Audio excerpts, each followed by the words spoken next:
Abramos nuestras Biblias en 2 de Corintios capítulo 5. 2 de Corintios capítulo 5, versículo 20.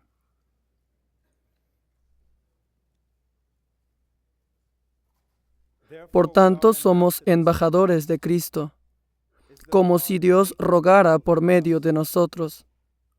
En nombre de Cristo os rogamos, reconciliaos con Dios.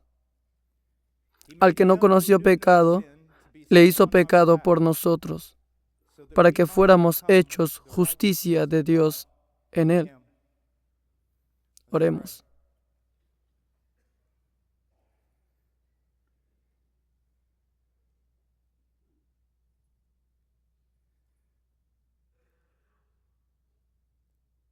Padre, por favor,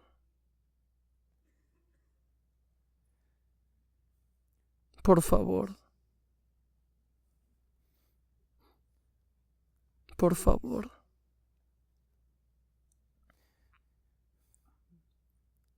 ¿Puedo predicar a Cristo?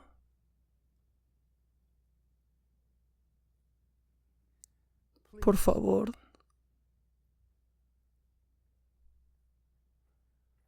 Abre los ojos y oídos de todos nosotros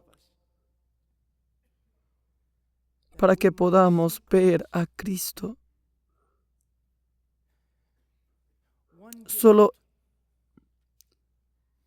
hemos pedido un regalo y elegimos el mejor. Oh Dios, Cristo,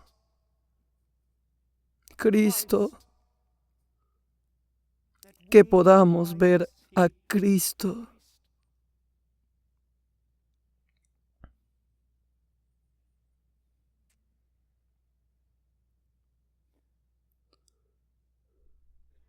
Amén.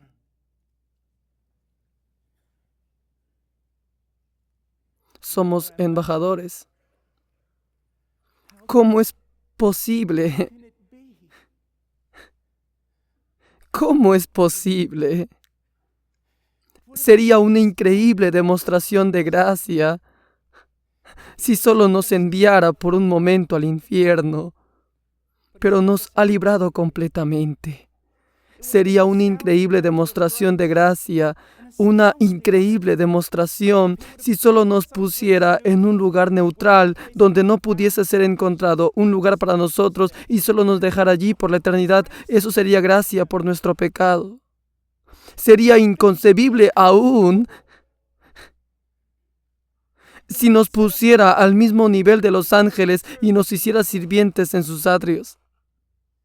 Pero nos ha hecho hijos.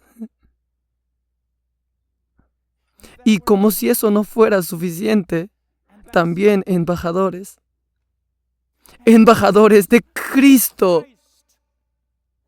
No de la ley, no de la letra, pero de su Hijo amado, embajadores de Cristo. Hay tal majestad en eso. Hay tal belleza, una belleza tan maravillosa que mata al predicador. Tiene el poder de desintegrar su mente y estallar su corazón en 1000 pedazos. Oh hermanos, no necesitan nada más. Solo necesitan una exaltada, más grande, más amplia, más elevada, más profunda percepción de Cristo. El pueblo de Dios alrededor del mundo no necesita estrategias, no necesitan la sabiduría de los hombres, no necesita ideas inteligentes, solo necesitan ver a Cristo y esa es la carga. Ese es el terror, el dolor y la belleza de la predicación. Hermanos, no somos hombres del pueblo. Y aunque debemos amarlos y caminar entre ellos, somos antes que nada hombres de Dios y nuestra tarea principal es estar en sus atrios.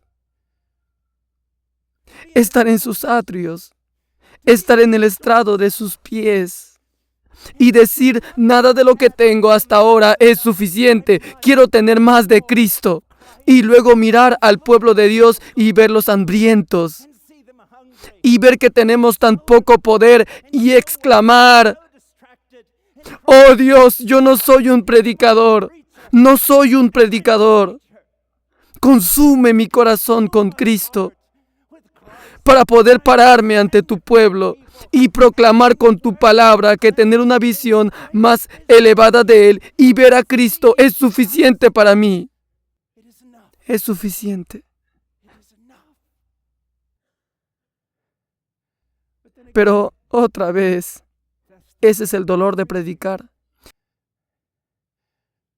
¿Y por qué alguien querría arriesgarse a entrar en una profesión en la que cada vez que abre su boca falla? No hay nada. Él es tan glorioso que la mente no puede comprenderlo.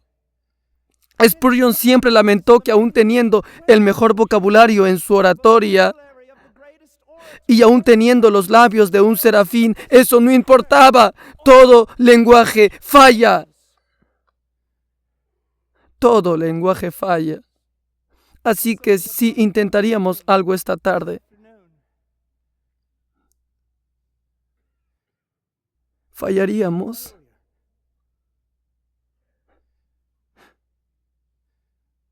Cristo. Oh, que Dios me lo mostrara y que te lo mostrara a ti. Versículo 21. Al que no conoció pecado, le hizo pecado por nosotros, para que fuéramos hechos justicia de Dios en él. El Evangelio de esta grandiosa corona de doctrina, de esta majestad diadema de teología, la joya central que brilla más que todas las demás, esta es la fuente de todas las demás doctrinas. Es el Evangelio de Jesucristo. Hoy en día la gente discute sobre muchas cosas. Con respecto a la escatología, te puedo asegurar algo: no sabrás todo sobre la segunda venida hasta que ocurra. Pasarás una eternidad en la gloria y no alcanzarás ni siquiera las faldas del Everest del Evangelio de Jesucristo. Será una comprensión infinita que nunca terminará. Seguirá y seguirá mientras contemplamos de gloria en gloria lo que Dios ha hecho por nosotros en Cristo, y te puedo asegurar con la autoridad de las Escrituras que esta es la única cura para todo. Es lo más importante para el predicador y para su iglesia. Predicador, ve más lejos y más profundo, hasta el corazón del Evangelio, y mientras lo haces, todo lo demás caerá en su lugar. Conoce el Evangelio. Sé un hombre que mora en su estudio, que lee libros antiguos, que clama a Dios en oración para que el domingo, cuando subas al púlpito y abres la boca, tengas algo que decir al pueblo de Dios. No simplemente sobre ética o moralidad, sino de una persona que es incomprensible y llena de gloria. Llena de gloria. Y aquí tenemos este texto. Hay tanto que decir antes de llegar al texto, pero el tiempo nos limita. Primero, quiero decir que no puedes comprender el texto del versículo 21. Dirás: sí, hermano Pablo, no podemos entenderlo hasta que sepamos qué tan vil es el pecado. Sí, pero no puedes entender eso. Ni tampoco tu congregación, a menos que entendamos quién es Dios. Ese es el primer paso en el Evangelio. No es el pecado del hombre. El primer paso en el Evangelio es el conocimiento de Dios. Puedes discutir todo el día con un hombre. Puedes tratar de convencerlo con todos tus argumentos de que tan horroroso, cuán podrido, cuán terrible es el pecado, pero él no lo verá. Tu tarea como predicador es estudiar los atributos de Dios hasta que ardas por ello. Revela a Dios al pueblo a través de la proclamación de la palabra y ellos verán su pecado. Cuando prediques en las calles, predica los atributos de Dios. Y en esa luz, toda oscuridad se mostrará. Será claramente visible. Y antes de que podamos pasar a Isaías y entenderlo, debemos entender cuál es el gran dilema. Y me sorprende esto mientras leo los libros antiguos, particularmente los reformados, incluyendo los puritanos. Parece que en cada página hablan de este tema y casi nunca lo escucho en la predicación moderna. Y el tema es este, la gran pregunta de toda la Escritura, de donde todo se deriva, según Pablo en el capítulo 3 de Romanos. Es esto, es un dilema divino. ¿Cómo puede ser Dios justo? ¿Cómo puede ser verdaderamente justo y justificar al impío? Está mal. ¿Cómo puede ser esto? Antes de ir al texto, quiero mostrarte utilizando el Antiguo Testamento. Acompáñame por un segundo a Éxodo 34. Aquí tenemos una revelación de Dios a Moisés. Y es un paralelo con Isaías 6, 34, 5. Y el Señor descendió en la nube y estuvo allí con él mientras éste invocaba el nombre de Dios. Entonces pasó el Señor por delante de él y proclamó: el Señor, Dios compasivo y clemente, lento para la ira y abundante en misericordia y fidelidad, el que guarda misericordia a millares, el que perdona la iniquidad, la transgresión y el pecado, y que no tendrá por inocente al culpable. ¿Puedes ver el problema en este texto? Cuando dice el que perdona la iniquidad, la transgresión y el pecado, es una manera hebrea de apilar los términos del pecado para decir que Dios perdona todo tipo de pecados. Y entonces la siguiente declaración nos genera una enorme confusión porque dice esto: y que no tendrá por inocente al culpable. ¿Cómo puede ser esto verdad? ¿Cómo puedes tener ambas cosas en el mismo pasaje, en relación con el mismo Dios? Sigamos y vayamos al libro de los Salmos por un momento, capítulo 32, versículo 1. Cuán bienaventurado es aquel cuya transgresión es perdonada, cuyo pecado es cubierto. Cuán bienaventurado es ese hombre a quien el Señor no inculpa de iniquidad. Cuando lees eso, alabas a Dios si lo lees a la luz de lo que Dios es. Mira lo que está diciendo. ¿Dios cubre el pecado? Yo pensaba que esa era la estrategia de los jueces corruptos. ¿Cómo puede un Dios santo y justo cubrir pecados? ¿Cómo? Es el dilema ético, moral, teológico, filosófico del rey David. Él debía morir. Adán debía morir. Noé debía morir. Abraham debía morir. David debía morir. Todos deberían morir si Dios es un Dios justo. ¿Cómo puede cubrir el pecado y aún así ser justo? Veamos Proverbios 17, versículo 5. El que justifica al impío y el que condena al justo, ambos son igualmente abominación al Señor. Si vamos al Nuevo Testamento, escucharemos, y especialmente en Romanos 3 y 4, ¿qué es lo que escuchamos? Escucharemos alabanzas de hombres, de apóstoles y de ángeles. ¿Sobre qué? Sobre que Dios justifica a los impíos. Dios justifica al impío y escribimos tanto sobre ello, predicamos tanto sobre ello y exaltamos el perdón de Dios sobre los impíos. Este es el gran problema. Dice en el libro, y las escrituras no pueden ser quebrantadas, que cualquiera que justifica al impío es una abominación para el Señor. Entonces, ¿cómo es que el Señor justifica al impío? Esta es la gran pregunta del Evangelio. Y con todo, es muy descuidada. La gente no lo entiende. No se habla lo suficiente de los atributos de Dios hoy en día. Vayamos por un momento al libro de Miqueas. Aquí revelaremos parte de este dilema.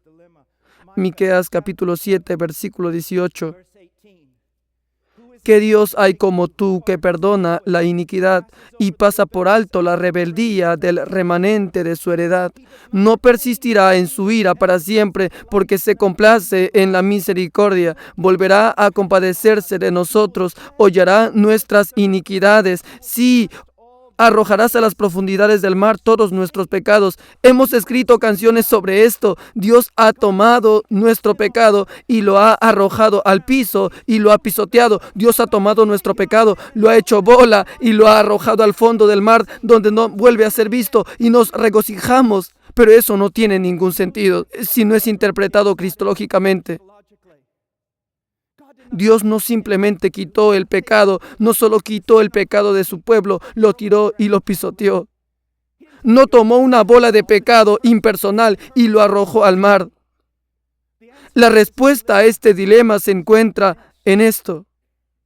Dios tomó tu pecado y lo puso sobre su Cristo perfecto y lo pisoteó a él bajo los pies de la ira de Dios.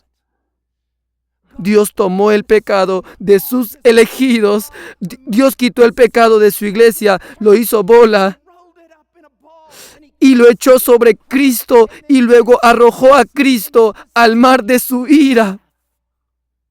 La única manera, según Pablo, en que Dios pueda ser justo y el que justifica al impío es porque hay un rescate. Es porque hay una propiciación, hay un sacrificio tan puro, tan poderoso, tan satisfactorio para Dios, que satisface la exigencia de su justicia por parte de Dios y aplaca su ira. Ahora bien, a la luz de eso, veamos nuestro texto. Al que no conoció pecado. Cuando vemos eso, ¿qué pensamos? Él cumplió la ley, nació bajo la ley y cumplió la ley. Sí, eso es verdad, pero es algo mucho más poderoso que eso. Es mucho más grandioso. Déjenme darles un ejemplo. ¿Cuál crees que sea el mayor pecado? Quizá pienses que es romper el más grande mandamiento, el amar a Dios con todo tu corazón, mente, alma y fuerzas. Escúchame bien. Jamás ha habido un ser humano en este planeta, en todos los miles de años de la historia humana, en todos los millones de personas que han caminado en esta tierra, jamás ha habido entre toda esa masa una sola persona que por una fracción de segundo haya amado al Señor con todo su corazón, mente, alma y fuerzas. Piensa en ello. Entre los millones de la simiente de Adán, ni uno solo, por una fracción de segundo, ha amado a Dios con todo su corazón, alma y mente. Y aún con eso, este Jesús de Nazaret nunca pasó un segundo sin amar al Señor su Dios con todo su corazón, mente, alma y fuerzas. Es absolutamente asombroso. Es asombroso. Grítalo con todas tus fuerzas. Deja que te arranque el corazón del pecho. Esto es suficiente para impulsar a un cristiano en un sinnúmero de eras de piedad. Mira a este hombre Jesús. Míralo. Y lo que hizo. Nuestro victorioso, conquistador, campeón, hizo lo que ninguno de nosotros podría hacer. Ninguno de nosotros podemos hacer esto. Y luego cuando dice que ha sido tentado. Hermanos, piensen antes de predicar este texto. Oh sí, Él fue tentado como nosotros, justo como nosotros. Nunca falló. Oh sí, pero no estás entendiendo.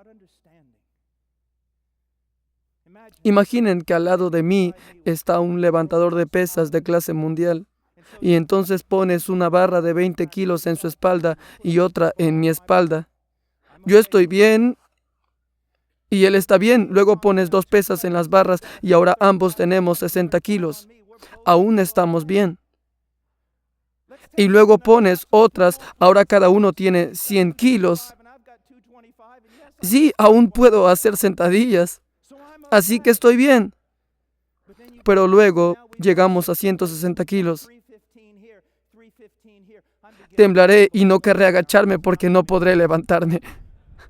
Él está bien. Y luego ambos tenemos 405 kilos y Él ni siquiera suda. Y yo me caigo y me quiebro en 1000 pedazos. Si se pone la tentación sobre el más fuerte de nosotros y se pone sobre Él, nosotros nos quebraríamos. Pero la tentación fue puesta y puesta y puesta sobre Él. Y permaneció y permaneció y permaneció. Lo que vino sobre Él fue mucho más allá de cualquier cosa que nos haya tocado. Y con todo esto, Jesucristo, nuestro Salvador, permaneció absolutamente inamovible. Él es un campeón, es un rey. Y eso se lo ganó a pulso. Al que no conoció pecado, le hizo pecado. Hace años, cuando vi por primera vez este texto, me aterró. Consulté a Calvino y él me dijo que tenía razón por estar aterrado. Y me advirtió, me dijo, no minimices esto. No minimices esto. O robarás al pueblo de Dios la gloria de conocer a su Cristo. No lo minimices, pero tampoco exageres. Este es un pasaje peligroso. Podrías entrar en el territorio de la blasfemia. ¿Qué significa que Él fue hecho pecado?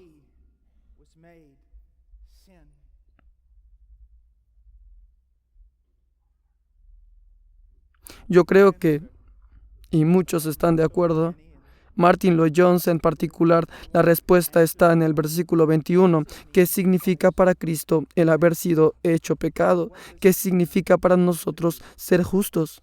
Mira el texto. Al que no conoció pecado, le hizo pecado por nosotros para que fuéramos hechos justicia de Dios en Él. El momento en el que creímos en Cristo, fuimos de alguna manera infundidos con tal gracia que nuestra naturaleza fue transformada más allá de lo corrupto y nos convertiríamos en seres perfectos. Absolutamente no. ¿Qué ocurrió cuando creímos en Cristo? La justicia de Cristo fue imputada a nosotros. Escucha cuidadosamente mi lenguaje, porque utilizaré una palabra que no se escucha muy a menudo. El momento en que pusimos nuestra fe en Cristo, fuimos legal o forensemente declarados estar bien ante Dios. Y Él nos trató como justos delante de Él. No olviden la palabra tratar, porque es importante para entender la cruz. En el momento que creímos en Cristo, fue legalmente declarado que estamos bien ante el trono de Dios y nos trató como estando bien ante Él.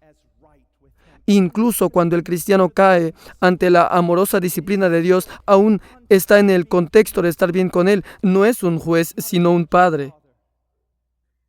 Entonces, ¿cómo Cristo vino a ser pecado? En el Calvario, los pecados del pueblo de Dios fueron imputados a Él. Y Él fue legalmente declarado culpable y fue tratado de esa manera. Y fue tratado como si lo fuera. ¿Eso te hace temblar? Si no, es porque careces de conocimiento de los atributos de Dios.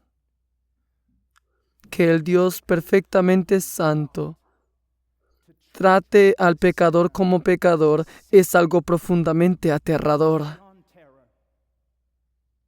Y no es algo como en el infierno de Dante, una ira perversa y torcida o tortura. Es la cegadora y blanca santidad de Dios manifestada en contra del mal.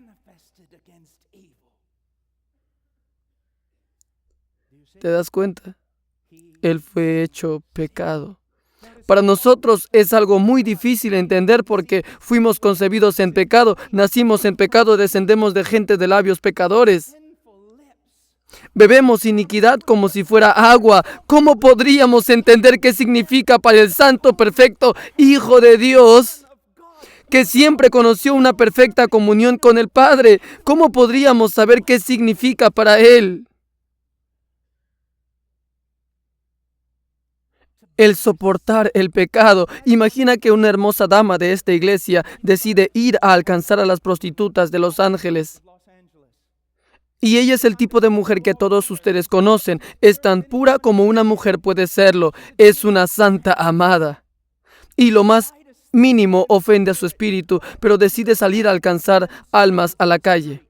Y mientras está allí entregando tratados, llega la policía y agarran a las prostitutas y las avientan dentro de una patrulla y la agarran a ella también y la arrojan dentro de esa patrulla. Ellas están hablando por celular, platicando, haciendo bromas, limándose las uñas. Pero esta querida amada está en una esquina. No puede respirar. Toda su vida está dislocada y fracturada por la suciedad de los hombres que la tocaron. Está fuera de sí misma, está francamente histérica, fuera de control. Eso ni siquiera se compara. De hecho, hubiera deseado no utilizarlo como ilustración. No es nada comparado con lo que Cristo conoció cuando tomó los pecados de su novia sobre él. Sigamos. Este texto nos dice que Cristo fue hecho pecado.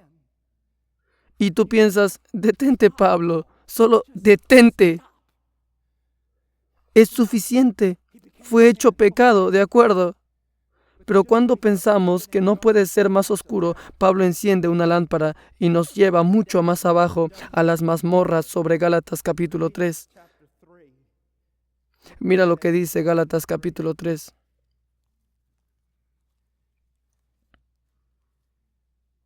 Versículo 10 dice, porque todos los que son de las obras de la ley están bajo maldición, pues escrito está, maldito todo aquel que permanece en las cosas de la ley. Bien, toma muchas lecturas entender exactamente qué significa ser maldito, pero permítanme resumirlo. El pecador, no solo ante Dios, pero ante toda criatura santa en el cielo, la última cosa que ese pecador escuchará, y él es tan vil, tan repugnante ante Dios, lo último que ese pecador escuchará cuando ponga un pie en el infierno será a todo el cielo, toda la creación de pie aplaudiendo a Dios, porque Dios ha librado a la tierra de él. Versículo 13. Cristo nos redimió de la maldición de la ley, habiéndose hecho maldición por nosotros. Porque escrito está, maldito todo el que cuelga de un madero.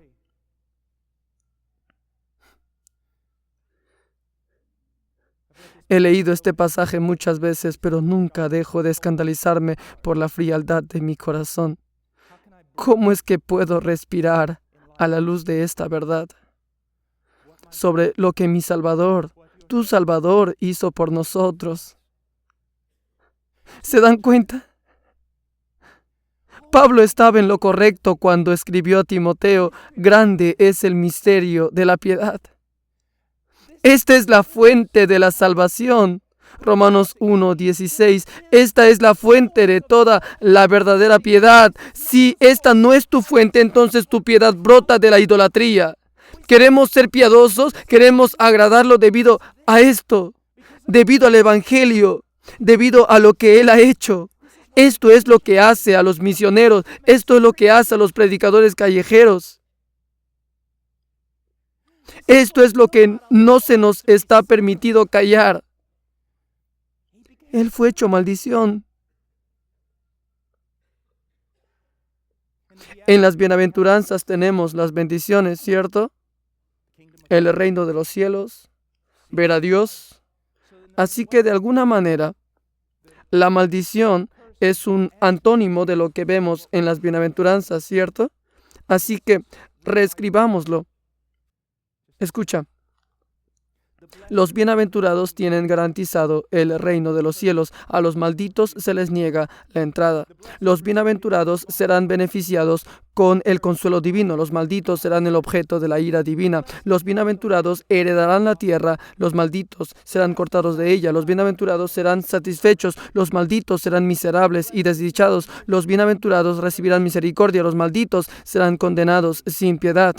Los bienaventurados verán a Dios, los malditos serán cortados de su presencia. Los bienaventurados son hijos e hijas, los malditos son repudiados en desgracia.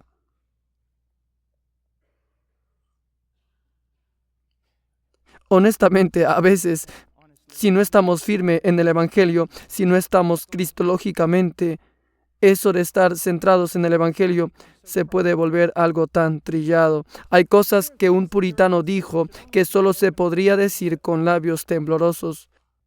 Jóvenes, dense cuenta que no basta con estar en la teología puritana, se debe tener la devoción puritana.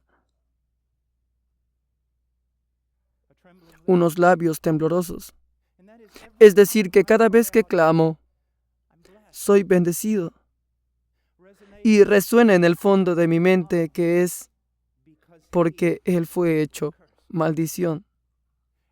Cada favor, cada misericordia, cada piedad, cada amabilidad fue comprado.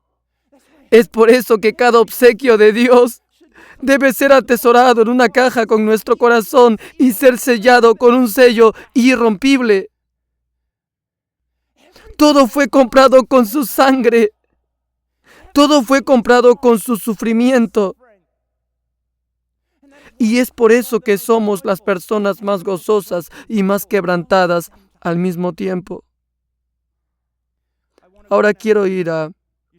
No necesitas buscarlo, no tenemos tiempo, pero cuando habla acerca de la maldición, si buscamos en Deuteronomio 27 y 28 encontraremos algo muy inusual. ¿Qué ocurrió en el campamento de Israel? El campamento fue dividido. Una parte del campamento fue enviada al monte Gerizim, y en el monte Gerizim debían gritar todas las bendiciones que vendrían sobre el que cumpliera la ley. Pero la otra parte del campamento fue enviada al monte Ebal, donde debían gritar todas las maldiciones que caerían sobre el que quebrara la ley. No creo que sea necesario explicar la doctrina de la depravación total para saber a cuál campamento pertenecemos. Pero esto es lo que necesitas entender. Jehová siempre ha tenido solo un siervo, un testigo, un campeón, un hijo, un obediente de la ley. Y ese que fue obediente de la ley tomó el lugar de sus hermanos. Nosotros, unos viles desobedientes de la ley y rebeldes, todos nosotros.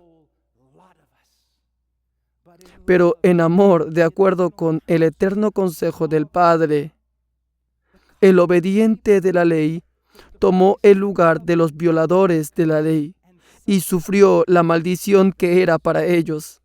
Lo que he hecho es ir a estos dos pasajes de Deuteronomio 27 y 28 y mostrar de qué manera eso se aplica a Cristo. La primera declaración la tomé prestada de R.C. Sproul. Y lo demás está en Deuteronomio. Escuchen. Cuando Cristo clamó en el Calvario, Dios mío, ¿por qué me has abandonado? El doctor Sproul dice, el Padre contestó, el Señor tu Dios, te condena. Enviará el Señor sobre ti maldición, confusión y censura en todo lo que emprendas hasta que seas destruido. Y hasta que perezcas rápidamente, te herirá el Señor con locura, con ceguera y con turbación de corazón. Y andarás a tientas a mediodía, como el ciego anda a tientas en la oscuridad, sin que nadie te salve. El Señor se deleitará en vosotros para haceros perecer y destruiros. Y seréis arrancados de la tierra. Maldito serás en la ciudad y maldito serás en el campo. Maldito serás cuando entres y maldito serás cuando salgas. Y el cielo que está encima de tu cabeza será de bronce, y la tierra que está debajo de ti de hierro, y vendrás a ser motivo de horror, proverbio y burla entre todos los pueblos. Y todas esas maldiciones vendrán sobre ti, y te perseguirán, y te alcanzarán hasta que seas destruido. porque tú no escuchaste la voz del Señor tu Dios, no guardando los mandamientos y estatutos que Él te mandó. La gracia común es tan desvirtuada. En cada día de la vida del pecador, el cielo debería estarle gritando esta condena. ¿Me entienden? A cada lugar que fueras, cada paso que dieras, cada vez que respiraras, en cada latido de tu corazón, solo escucharías resonando en tus oídos una y otra vez: maldito, maldito, maldito, maldito. Y entonces, en el día del juicio de Dios, será vindicado y te enviará al infierno, donde escucharías: maldito, maldito, maldito. Pero un hermano mayor, el obediente de la ley, el Mesías, el Hijo de Dios, el victorioso, el campeón, Él vino y tomó nuestro lugar y cargó la maldición en nuestro lugar. Escribí aquí: mientras Cristo llevaba nuestro pecado en el Calvario, Él fue condenado como un hombre que hace un ídolo. Él fue condenado como el que deshonra a su madre y a su padre, como el que reduce el límite de su prójimo, como el que hace errar al ciego, como el que pervierte el derecho del extranjero, del huérfano y de la viuda. Fue condenado como uno que es culpable de toda perversión e inmoralidad, como el que hiriera a su prójimo, como el que recibe soborno para matar al inocente, como el que no confirma las palabras de esta ley para hacerlas. En el libro de los Proverbios, solo a modo de ilustración, dice: como el gorrión en su vagar y como la golondrina en su pueblo, así la maldición nunca vendrá sin causa. ¿Cómo es que la maldición vino sobre la rama? Solo porque la rama tomó mi lugar. Tomó nuestro lugar y llevó nuestro pecado. Otra vez leamos: nuestra maldición no vino sobre la rama por alguna falla en su carácter o por algún error en él, sino porque compró los pecados de su pueblo y llevó esa iniquidad ante el trono de juicio de Dios. Ahí permaneció, descubierto, desprotegido y vulnerable a todo recurso de juicio divino que era para nosotros. David dijo esto: cuán bienaventurado es aquel cuya transgresión es perdonada, cuyo pecado es encubierto. Cuán bienaventurado es el hombre a quien el Señor no inculpa de pecado y en cuyo espíritu no hay engaño. Aquí escribí: el pecado imputado a Cristo fue expuesto ante el Dios de los ejércitos de los cielos. Él fue señalado ante los hombres, hecho espectáculo ante los ángeles y los demonios. Las transgresiones que llevó no le fueron perdonadas y los pecados que cargó no fueron encubiertos. El hombre recibió bendición porque su iniquidad no le fue imputada. Cuando Cristo fue maldecido inconmensurablemente porque la iniquidad de todos nosotros cayó sobre Él. En la renovación del nuevo pacto en Moab escuchamos esto. Hay una advertencia hecha al pueblo de Israel y dice así: con respecto al que viola la ley, el que desobedece la ley de Dios,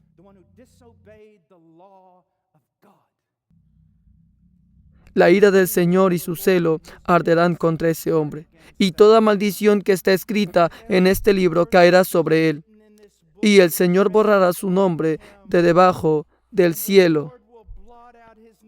Y toda maldición que está escrita en este libro caerá sobre él, y el Señor borrará su nombre. Entonces el Señor lo señalará para adversidad de entre todas las tribus de Israel, según todas las maldiciones de este pacto que están escritas en este libro de la ley.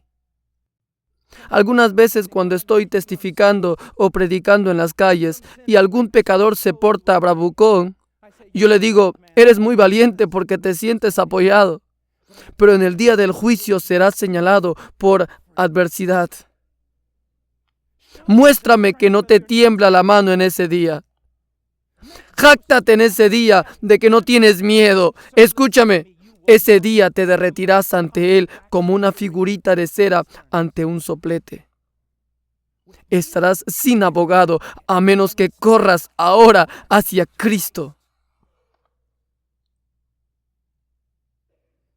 Hay un pasaje de bendiciones.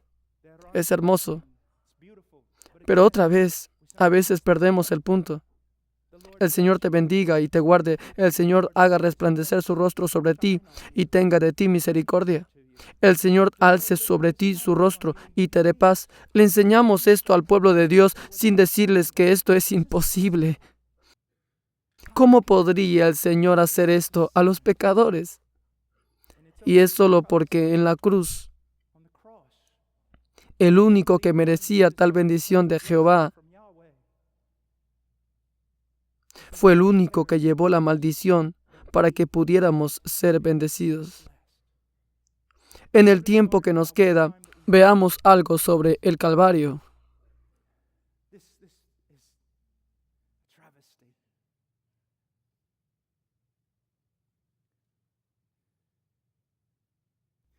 ¿Te has dado cuenta que gracias a la evangelización evangélica, mucha gente piensa que nuestros pecados fueron perdonados porque los romanos apalearon a Jesús? La Pascua se acerca y me da pavor las prédicas que vamos a escuchar. El predicador dirá cosas como esta. Cristo dijo, que pase de mí esta copa, que pase de mí esta copa, que pase de mí esta copa. Y luego dice, Él era omnisciente, Él pudo ver el látigo que vendría sobre Él. Él vio la corona de espinas y la burla, Él vio los clavos en sus manos y sus pies, y eso lo hizo sudar sus enormes gotas de sangre. Déjame decirte que la agonía física de Cristo fue absolutamente esencial en la expiación. Y no voy a negar nada de eso, pero si eso es todo lo que le dices al pueblo, no le estás diciendo nada sobre el Calvario. Y eso se puede probar leyendo sobre los mártires de los 3 siglos siguientes. Los pequeños discípulos, las ovejitas de Jesús, cargaron sus cruces. Algunos fueron crucificados de cabeza, a algunos les prendieron fuego. Y la historia del martirio nos cuenta que ellos fueron a la cruz con la cabeza en alto, cantándole canciones sobre el majestuoso privilegio de morir como su Señor. Y ahora tú me dices que el campeón de su salvación estaba acobardado ante el Calvario. ¿Qué había en la copa?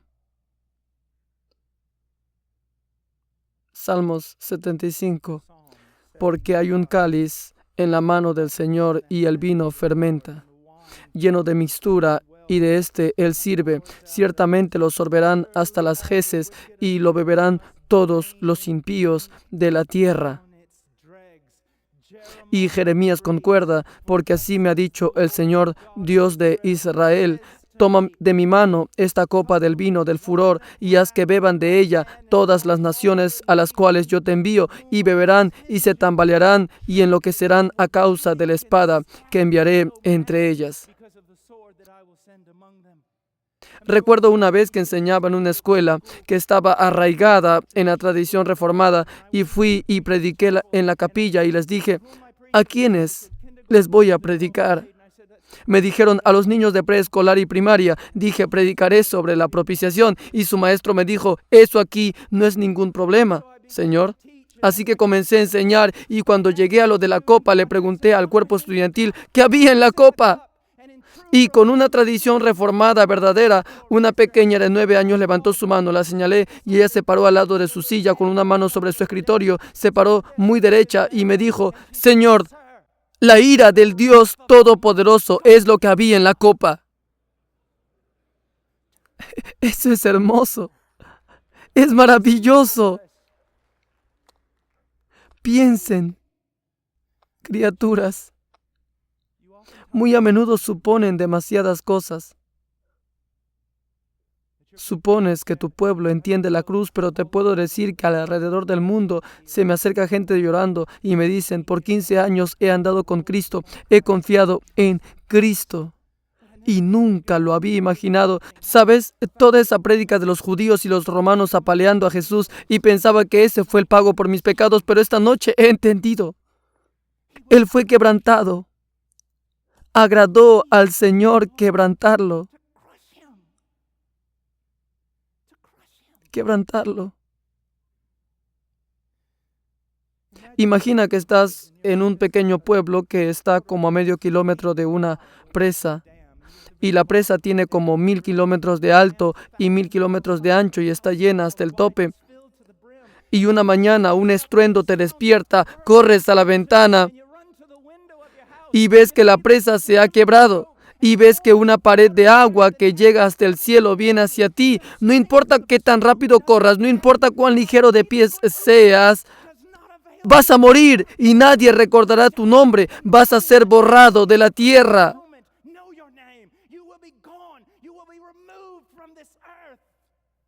Y antes de que la ola golpee tu casa, la tierra se abre y bebe todo el agua.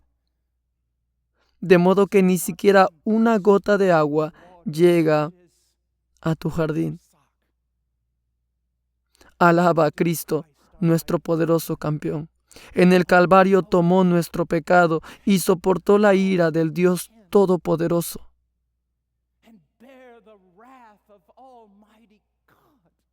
Escucho a los hombres decir, esto es un abuso infantil cósmico y mi corazón no sabe si llorar o ir a la guerra. Esta es la verdad más preciosa para mí, porque mis pecados son tan terribles que solo una obra como esa puede salvarme. Una vez predicaba en una universidad secular sobre la expiación y un estudiante se levantó y me dijo, tengo una pregunta para usted. Le dije, dime, ¿cómo puede el sufrimiento de un par de horas de un solo hombre en una cruz salvar una multitud de hombres, una multitud incontable, según usted, de hombres del juicio eterno? Le dije, hijo, lo dijiste para hacer el mal, pero Dios lo utilizará para bien. Gracias por hacer esa pregunta. Ahora siéntate.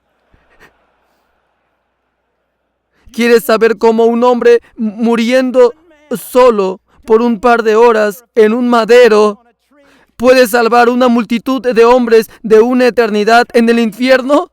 Porque ese hombre vale más que todos ellos juntos. Si tomas montañas, montes y todo lo demás, si tomas todo el planeta, toda estrella, toda forma de belleza, todo lo que canta, todo lo que resplandece, y lo pones en una balanza, y pones a Cristo en el otro lado, Él pesará más. Él pesará más.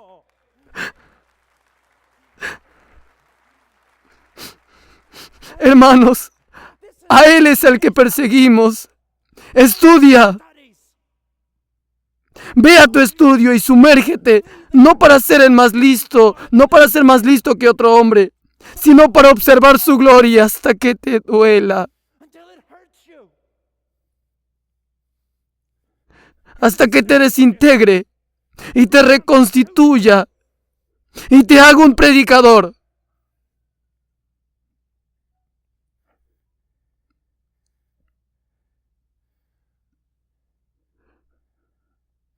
Uno de mis escritores favoritos de toda la historia es John Flavel.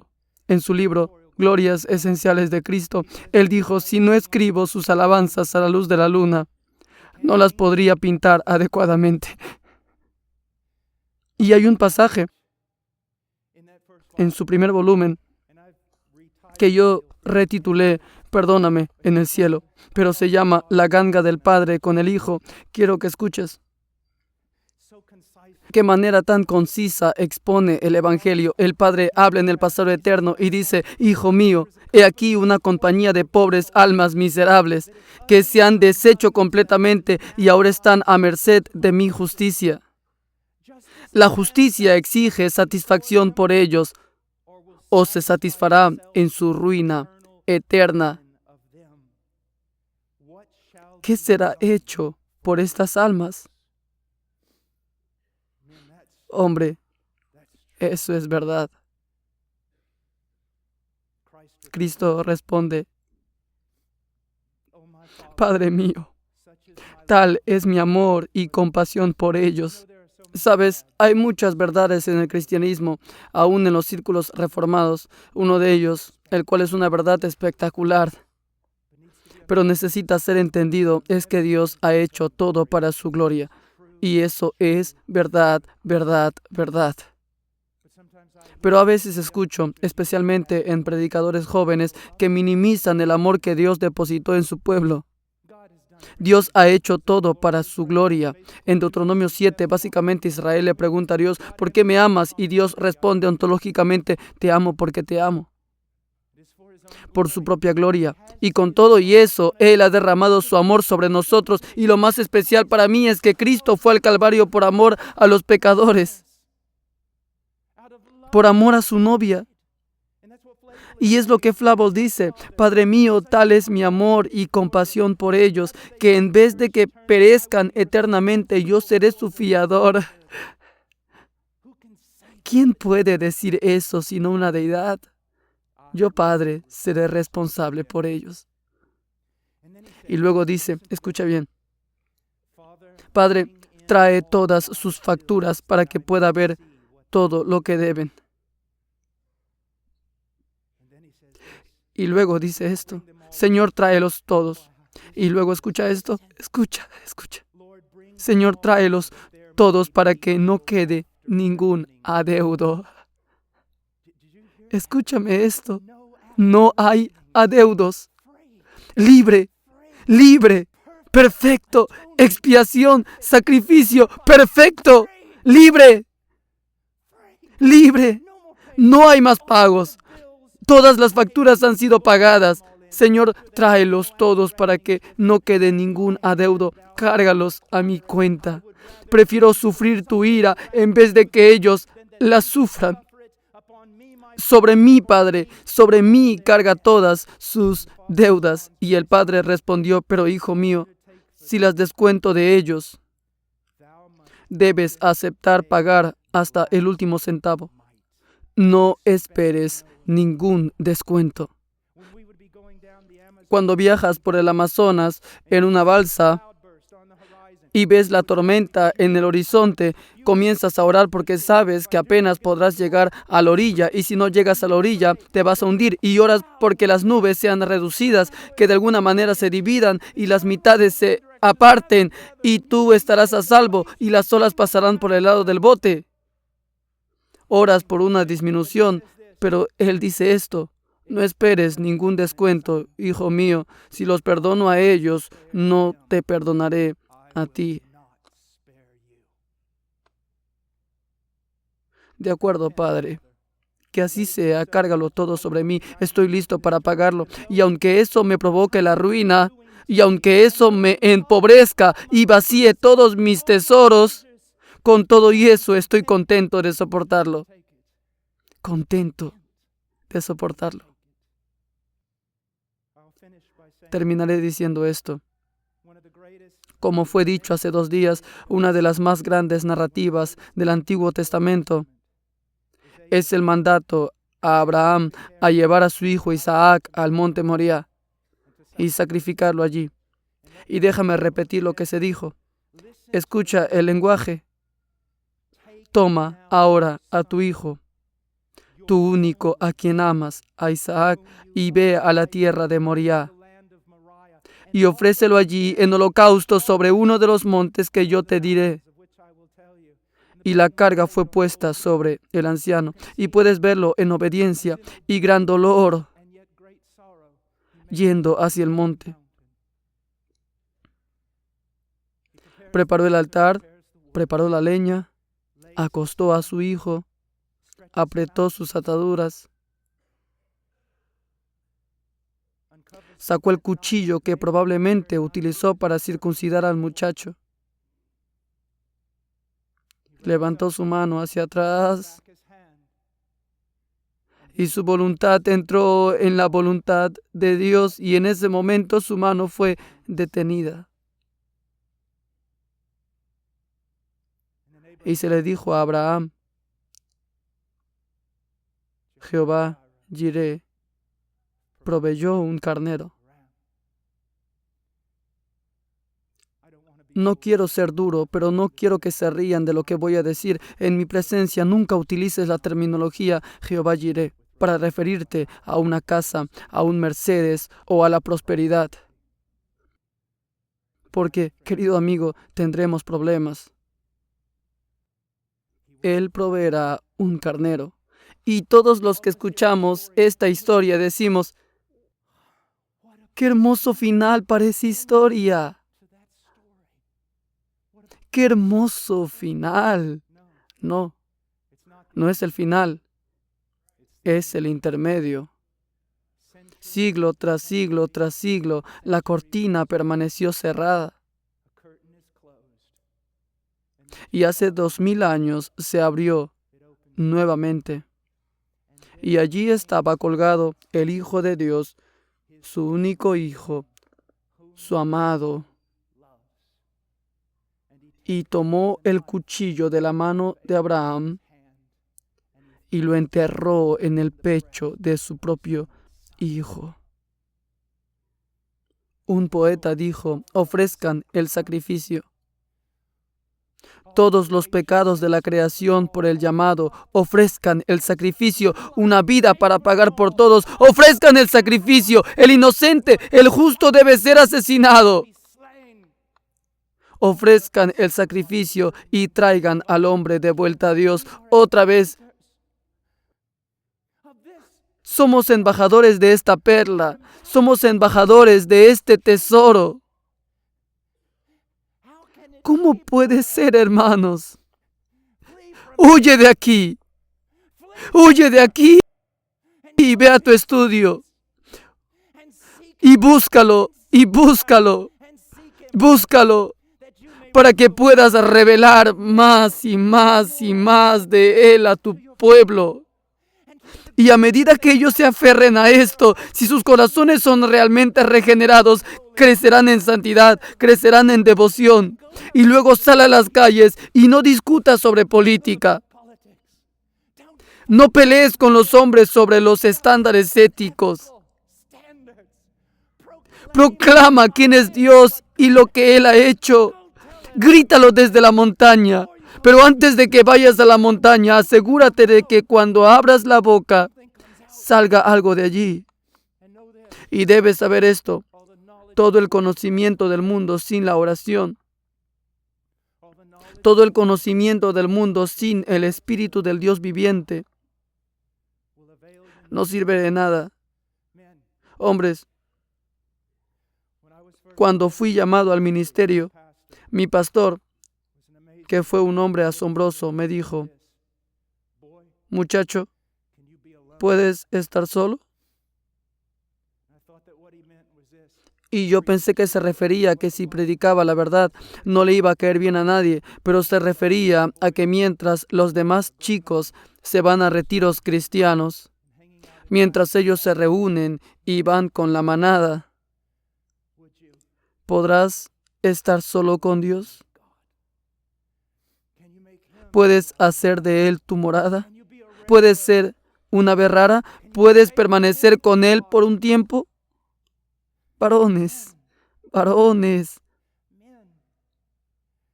el mundo necesita a Cristo y la revelación de Cristo, y a ustedes se les ha dado el privilegio de predicar a Cristo. Ahora bien, ¿te empeñas en ello? Tal vez para algunos de ustedes sea necesario, como lo fue para mí muchas veces, cerrar mi boca y abrir mis oídos, y estudiar, y leer, y llorar.